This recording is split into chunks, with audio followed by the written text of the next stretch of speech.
Rifacciamo l'intervista dell'altra settimana, stesso identico discorso, purtroppo è andata così.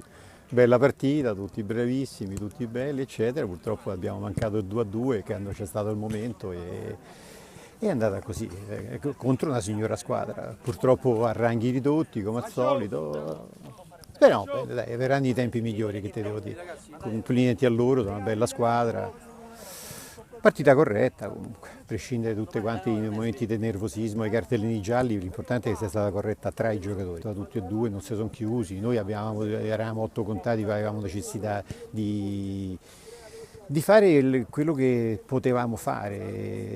Il secondo gol c'era, avremmo potuto realizzarlo in più di un'occasione, però è andata così. Dai, tranquillo, speriamo in tempi migliori.